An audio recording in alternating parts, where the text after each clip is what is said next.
vô thượng chứ không phải là thượng tâm không thôi,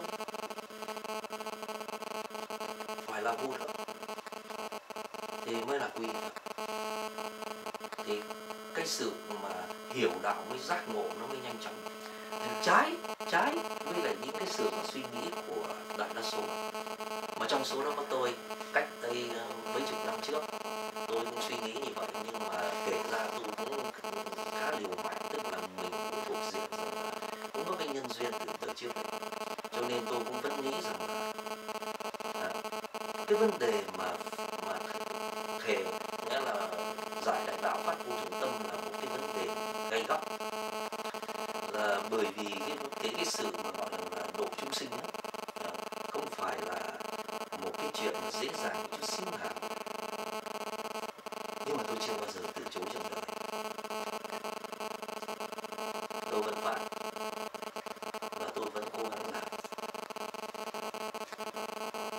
Chưa một lần may mắn, chưa một lần làm trong đời, trong một sát na gian nào mà tôi nghĩ rằng là mình không nên phát thì không cần phát. Và tôi nghĩ là phát rồi làm hết sức mình, là tới đâu hay tới đó. Nhưng về sau này á, thì tôi thấy hồi đó tôi lầm lớn, mà cũng nhiều người lầm lớn. Chính phát đó, mọi sự mới trở thành dễ, mà không phát cho nên mới khó. Khi mình không phát tâm, mà mình học một cái gì mà mình không phát một cái tâm mà say sưa mà cầu cho thành, cầu cho gì đó, thì mình học cái đó, học đi học lại, tôi học luôn nó cũng chẳng đi tới đâu. Đó là vấn đề ở thế gian đấy. Nếu mình không có mục đích tức là không phát. Bây giờ mình tu là có mục đích rồi, mục đích cầu giải thoát sinh tử. Mình tu là cầu có mục đích rằng là độ chúng sinh giải thoát sinh tử, là mình là đại thừa đệ tử. Mà mình không phát cái tâm bằng là làm thế nào để cứu độ chúng sinh, mình không có phát cái tâm rằng là làm thế nào để mà mình giác ngộ, mà mình học một cái đạo lớn như vậy, chuyện đó là chuyện độ tá hóa trời, không bao giờ thành. Chuyện đó là chuyện nấu cát mong thành cơm. May thay mà bao nhiêu năm tháng tôi không từ khước, tính là 40 năm rồi, 45 năm, có 5-6 năm. Sau này tôi mới hiểu, càng về sau này mình mới hiểu được như vậy. Và tôi mới hiểu rằng may thay, không phải may cho mình, may cho thân bằng quyến thuộc của mình, may cho những người có nhân duyên với mình. Nếu mình phát về tâm, về mình sẽ là người cứu họ. May cho mình và chư Phật, chư Bồ Tát phát Bồ Đề Tâm, bởi nhờ như vậy mà mình được cứu. Bồ Đề Tâm được lưu thông ở thế gian này, được chư Phật, chư Bồ Tát lưu thông ở thế gian này để cứu chúng sinh cho đến tận vị lai kiếp. Chỉ có Bồ Đề Tâm gánh vác được chuyện đó.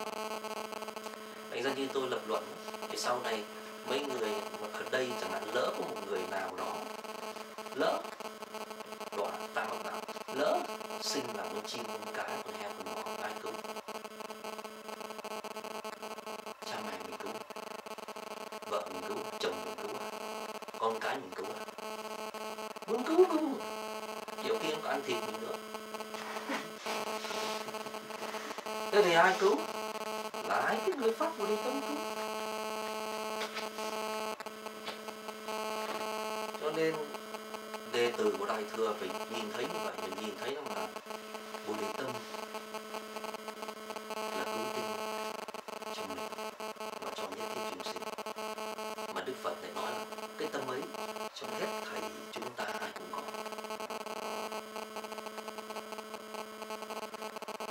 Thế bây giờ mình suy nghĩ là mình có tin không? Nếu mình chiếu theo nhân quả, mình có tin là bằng từng đó con cá. Mà xưa nay ở đây chúng ta phóng thôi, khoan không nói đi ở các chỗ khác, ở đây thôi chúng ta phóng. Đó. Mấy cái con cá đó trong những cái kiếp quá khứ nó có từng làm thân bằng quyến thuộc của mình không? Có chứ, nó mới có duyên nặng, nó mới được cứu. Nếu mình không phát cái tâm đó thì cho đến hôm nay nó vẫn chưa được cứu.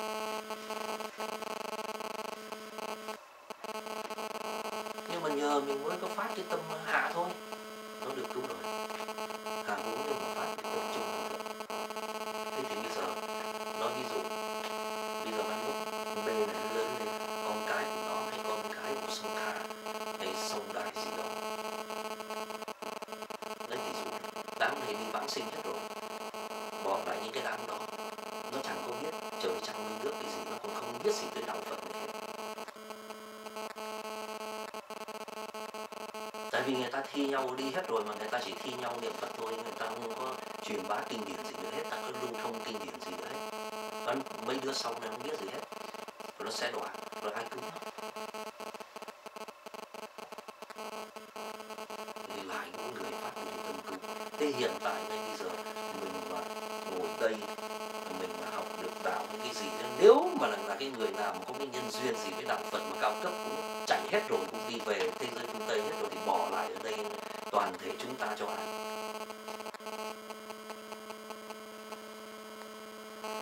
Cho nên vì cái đi lẽ như thế đó, chỉ nói mấy nhiêu đó thôi, tôi ngồi tôi suy nghĩ là tôi cũng cảm thấy rằng là đó, cái chuyện mà mình từ chối Bồ Đề tâm thì quả là một cái nghiệp lớn của mình, một cái ác nghiệp.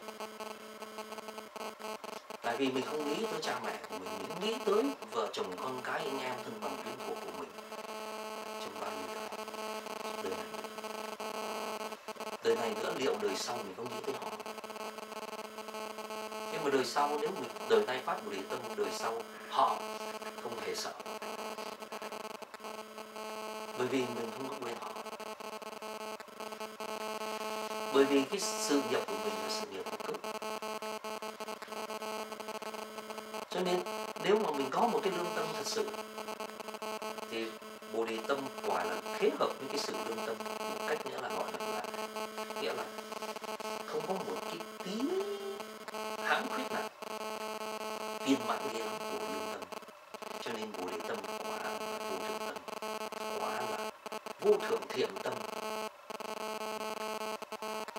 Thành ra nếu mình không phát một cái tâm Phật, mình học Phật thì nó kỳ quái lắm. Nếu mình phát một cái tâm của phàm phu mà mình học Phật thì cái nền tảng, cái gốc của cái sự học đó nó là phàm. Cho nên học cái pháp gì nó cũng biến thành phàm. Tại vì mình nhìn mọi pháp qua tâm của mình, qua cái màu của cái tâm. Màu của tâm là màu phàm phu, nhìn mọi sự là phàm phu. Nếu màu của tâm là màu của Phật thì mình nhìn thấy mọi sự thật. Thế có thể nói là tâm Phật đó là tâm của Dược Sư, tâm của lưu ly, tâm của thanh tịnh, tâm của trong sáng. Cho nên giống như màu của tâm Phật là một cái màu giống như một màu kính, một kính trắng. Nhìn xuyên qua kính trắng thì mình thấy thật sự các màu sắc. Còn tâm của phàm phu nó giống như là một cái kính mát, màu tím, màu nâu, màu khói, màu lam. Nó nhìn qua cái lớp kính nó thấy cái gì cũng là màu như vậy hết. Cái ngã nó như vậy. Cái ngã nó nhìn mọi sự theo ý nó không có nhìn mọi sự khách quan. Cho nên thân Phật thường ví là thân như lưu ly, thân như lưu ly, tâm cũng lưu ly. Thân không có chất ngại cho nên là trong suốt. Tâm cũng vậy, cho nên tâm đó có thể nhìn thấy mọi sự thật, không có bị biến sắc bởi cái màu sắc của tâm. Cho nên tâm Phật thấy suốt, thấy đủ thứ màu, mà thấy thật màu, thật sắc. Thế thì nếu mà mình không phát khởi một cái tâm như vậy, mình học Phật thì làm sao mình có thể nhận được cái trí tuệ của Phật? Thành ra khi mình phát cái tâm của phàm, mình học Phật thì chung cộng ra tất cả pháp Phật biến thành cái cầu nguyện cho riêng tư của mình, chứ không phải cầu nguyện cho chúng sinh. Mà Phật pháp là một cái pháp là chỉ có một cái cầu riêng tư cho chính bản thân mình, đó là phát khởi Bồ Đề tâm thể thành Phật đạo độ hóa chúng sinh. Duy nhất có một cái cầu cho bản thân. Nhưng mà trái lại, dưới cái kính tâm, dưới cái tâm tính của phàm phu thì tất cả Phật pháp đều biến thành cái mà lợi dưỡng cho chính bản thân mình, là cầu cho mình được cái này, cầu mình được cái kia, cầu mình được cái nọ lung tung, mà trong đó chưa bao giờ có một cái cả gan dám cầu cúng hết cha mẹ trong quá khứ. Mà nếu cứu hết cha mẹ trong quá khứ thì đồng với cái cứu hết chúng sinh không dám phát tâm. Cứu hết mọi người vợ, mọi người chồng đi ở trong mọi người đi, không dám mà nếu không dám thì liệu là người vợ người chồng trong kiếp này kiếp sau mình cứu không? Không. Rồi rốt cuộc mình bán cái tất cả những người thân của mình cho ai cứu? Cho một người xa lạ, nhưng mà người ấy phát Bồ Đề tâm.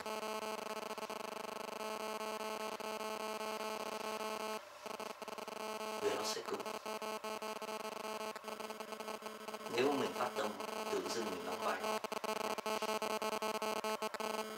Cho nên khi mình phát tâm tự dưng mình đóng cái vai cứu, thì khi mình tự mình đóng cái vai cứu, đó là công đức rồi. Bởi vì mình ta còn từ một cái chuyên môn cầu cứu.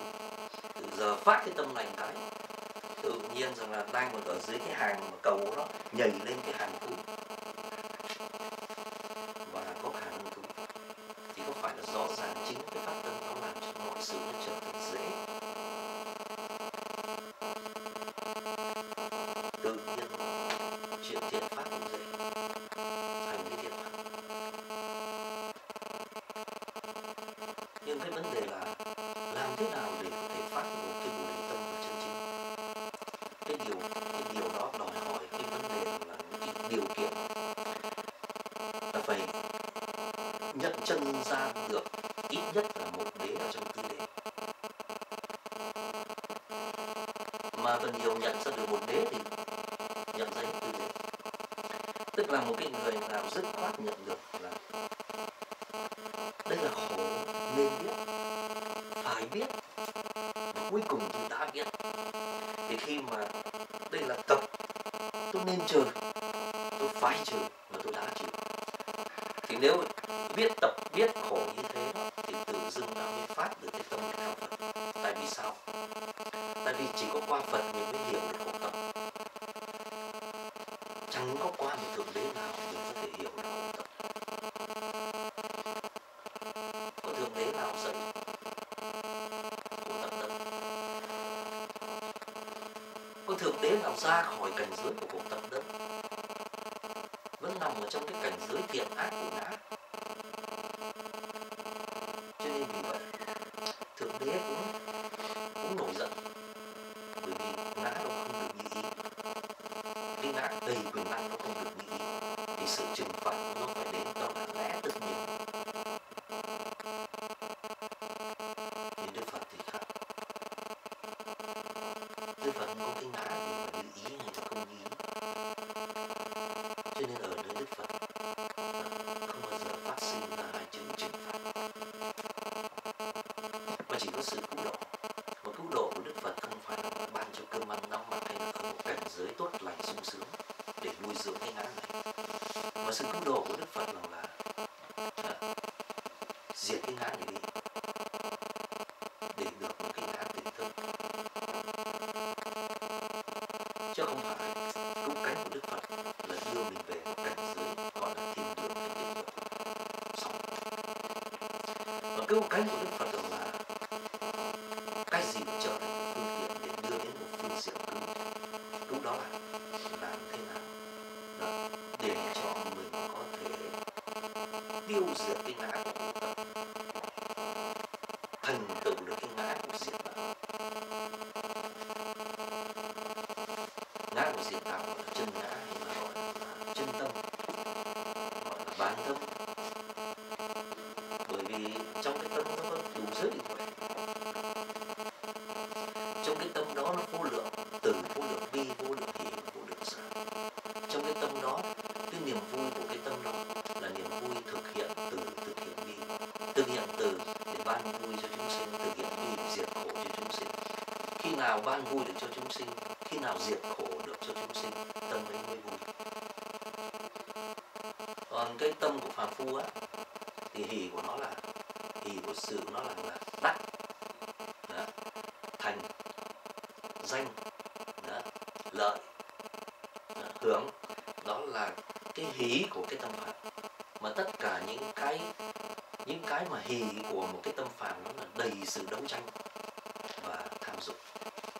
Cho nên lấy tham sân si, lấy tham dục là niềm vui. Cho nên vì vậy càng ngày càng ngã chấp.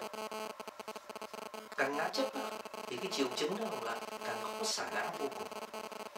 Cho nên mà nói rằng là đem cái ngã này xả nó bằng cách là phụng sự chúng sinh, sợ hãi đến cực kỳ. Đó là cái triệu chứng của căn bệnh nói trên. Còn đối với lại cái tâm của Bồ Tát với của Phật đó, thì từ bi bi nó là hỷ. Cho nên chính cái điều này nó là cái điều mà xả cái ngã nó đến cực kỳ, tức là đồng nghĩa với cái sự xả tham sân si. Còn cái hỷ kia đồng nghĩa với cái gọi là đó là hân cầu giữa định. Cái này là gọi là khí xả tham sân si. Cho nên càng vui với lại cái sự mà từ bi bi thì là càng chứng tỏ là cái vấn đề là xả ngã. Bởi vì đem cái ngã đó ra thực hiện từ bi mà bất tích thân bại, tức là không có kể gì đến cái mà gọi là cái lợi hay cái hại của cái ngã. Còn cái con người khi nó tu hành, khi mà nó nghe pháp thì nó chọn được cái pháp, thì nó suy nghĩ cái pháp này có cái lợi cho cái ngã hay không, chứ nó không có suy nghĩ như vậy cái pháp này có lợi cho nhất thiết chúng sinh hay không. Thành ra rõ ràng với cái tâm học Phật như vậy, rõ ràng bất tịnh. Đó là cái kết quả học rất nhiều nhưng là chẳng nắm được bao nhiêu. Tại vì khi nào nó cũng suy nghĩ như vậy, nó nghĩ là ô cái pháp này nó có lợi cho mình, chứ nó không nghĩ là ô cái pháp này nó có lợi cho nhất thiết chúng sinh. Bồ Tát với chư Phật thì suy nghĩ như vậy mà trạch pháp. Và như vậy Bồ Tát với chư Phật nó trạch pháp với một tâm thanh tịnh. Sự trạch pháp đó lợi lạc vô lượng vô biên chúng sinh. Sự trạch pháp đó là một niềm, nghĩa là hy vọng của hết thảy chúng sinh trong tương lai sẽ được cứu. Còn trạch pháp kiểu mà như phàm phu thế kia thì đời tu hành không cứu được chúng sinh. Đó là tại sao thì lấy giờ tôi phân tách để cho chúng ta thấy là cái tâm mà trạch pháp của mình, từ cái tâm mà chọn lựa cái Phật pháp. Bây giờ nổi cái một vấn đề, nếu bây giờ mình ngồi mình suy nghĩ rồi là tôi sở dĩ theo Phật pháp, như là tất cả ta mà khi mà muốn đi tìm Phật pháp là tất cả ta cũng suy nghĩ đến bây giờ cha mẹ mình, thân bằng quyến thuộc của mình có sống mãi không, mọi người thần dân của mình có sống mãi không, mình cai trị họ đem đến cho họ hạnh phúc gì, hạnh phúc nhất thời, nhưng mà không chống nổi với lại cái đau khổ của muôn niên. Đó là não bộ. Cho nên ngài không muốn làm một ông vua đem đến hạnh phúc nhất thời cho thần dân của ngài bằng chính bản thân ngài. Mà ngài muốn trở thành bởi vì giác ngộ có thể đem hạnh phúc đến vĩnh cửu cho muôn chúng sinh, không phải chỉ con dân của ngài, chính bản thân ngài. Thế nên chúng ta thấy từ cái tâm phát ra như vậy mới thành Phật được. Nghe chưa? Cho nên mới thành Phật được. Còn khi chúng ta phát một cái tâm như nhiều khi chúng ta cũng chỉ suy nghĩ rằng là mình học Phật, tu Phật là mình có phúc, hoàn với cái tâm đó làm sao có phúc được.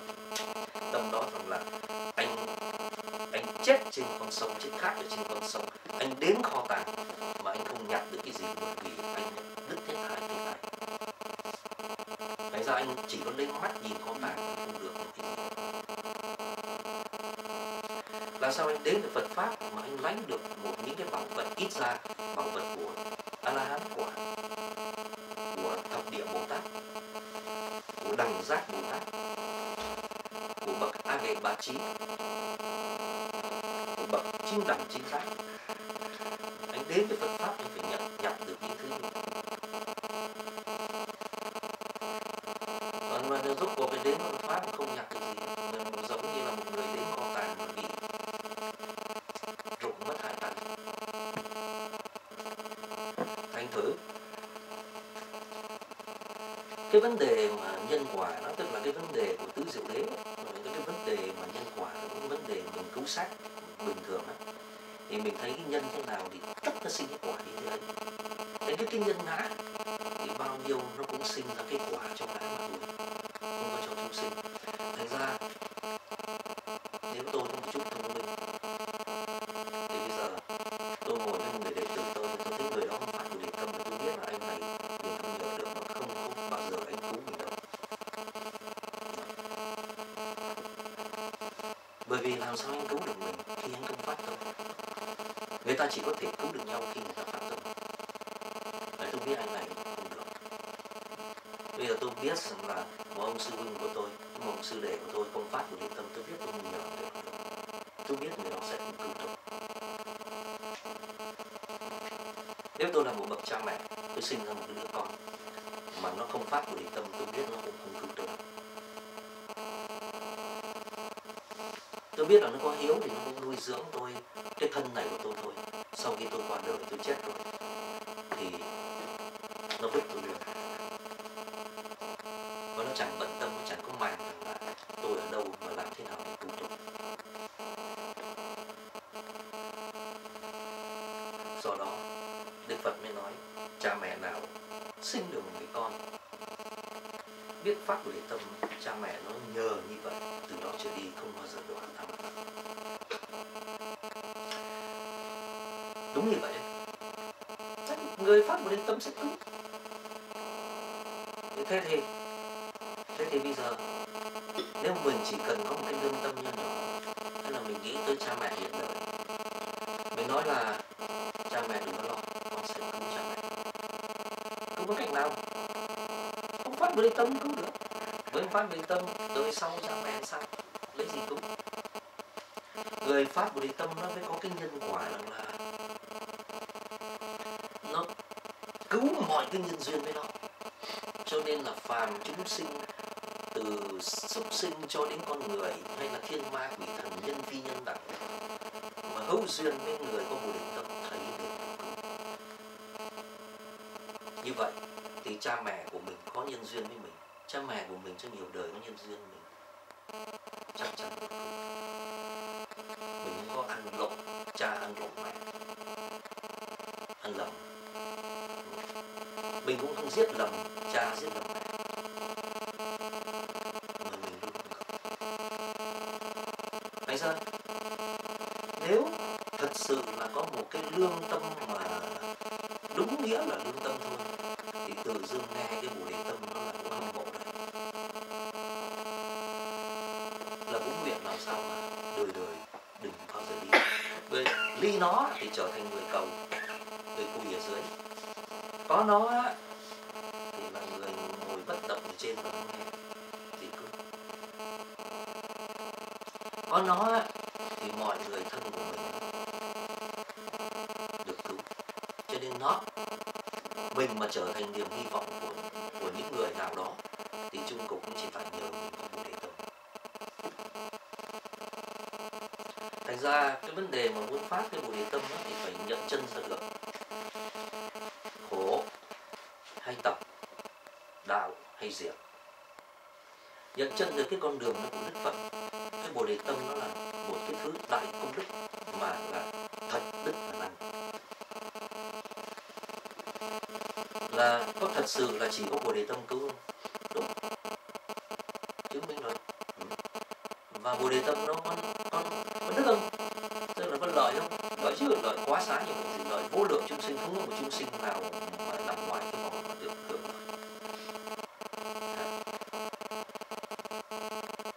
Cái gọi là cái khả năng để cho mình cái thực mình có thể phát cái tâm đó. Được không? Được chứ. Nhưng mà chỉ vì vấn đề không chịu phát, không dám chứ không phải là phát không được. Chỉ tại không chịu phát, không dám phát chứ không phải là không phát được. Cũng như một đứa con, không phải nó không tài nào nó có hiếu được. Tại nó không chịu tháo hiếu, và nó không chịu hiếu thảo, chứ không phải là nó không thể nào hiếu. Tại nó không chịu, cho nên nó mới trở thành một đứa con gọi là bất hiếu. Tại vì nó có khả năng hiếu, nhưng nó không chịu hiếu, cho nên mới nói nó là bất hiếu. Còn một cái đứa nó không có khả năng hiếu thì không gọi nó là bất hiếu được. Thì đó là cái điều mà chúng ta phải hiểu như vậy. Rồi thì khi mà thật sự là hiểu những cái yếu tố của khổ, của tập, của diệt, của đạo thì tự dưng phát tâm được. Và khi phát tâm được và phát tâm thật được thì khi phát tâm được thì sẽ thấy cái công đức của cái sự phát tâm, và thấy cái công đức của nó là biết bao nhiêu chúng sinh được lợi lạc, lại thấy được một cái công đức là cái tâm cứu của mình, cái tâm từ bi của mình càng ngày càng có lực, càng có sức mạnh, và cái quan trọng nhất là càng lúc càng hiểu được khổ tập và diệt, càng hiểu một cách gọi là sâu xa hơn, chính xác hơn. Còn chúng ta cũng hiểu rằng là chẳng có một thiên thần, chẳng có một thánh nhân nào, chẳng có một danh nhân nào biết được khổ tập, thà huống là diệt đạo. Chỉ có Đức Phật. Tại sao? Nhờ phát tâm. Nếu mà Đức Phật không phát tâm, không thành Đức Phật thì lấy ai chỉ ra cái khổ tập, và lấy ai nói đến diệt đạo? Khổ tập chúng sinh còn nên biết, chúng sinh còn chưa biết, nên trừ chúng sinh còn chưa trừ. Thà huống là nói là phải và đã, mà khi không có tá mà phải thì luân hồi vẫn còn lưu chuyển.